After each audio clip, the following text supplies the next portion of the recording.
So I went ahead and removed this top plate just so that you could kind of see how this is going to work, since I'm not going to take it apart again. But all that you need to do is remove both of these. They are separate, so you don't need to hold this and have this turn. Get your pipe wrench on there. It's just a handful of threads, and then it will slide all the way out.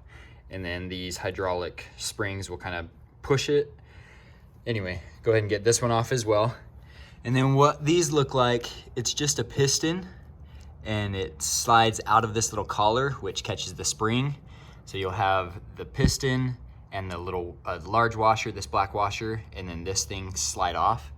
So you'll take both of these out after you've removed the handle, and then you're gonna take your O-ring set.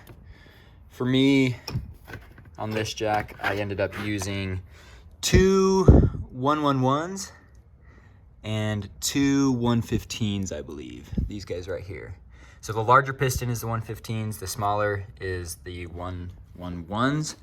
So I just removed, there's 2 of them on each piston. So just get yourself one of these little pick tools or a knife or whatever, cut it off. Slide those O-rings on, put the pistons back in, reassemble it exactly how you saw it. And then the only challenging part was fighting the pistons while trying to get these in. You can use a friend. I did it by myself eventually, but I just got one of these in and then used my one hand to really press that in there, and then my other hand to slide this back in. Got those back tight, and now we'll move to actually refilling it with oil. So take this, mine's a little plastic plug, yours might be a screw. Take this out. Step 1, pump the jack real slowly, just a handful of times. It will pump any air out that came in the system with your leaky O-rings or any other time.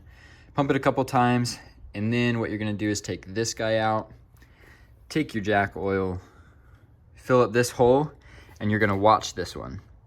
Now once you start to see the oil start to creep up to the very top of this, you're gonna stop. You don't need to let it overflow. It might be too much pressure in that case, but let it fill to the top, and then you're done. Just plug that in, clean this up, re-put that in there, and then give your jack a test, and it should work just fine.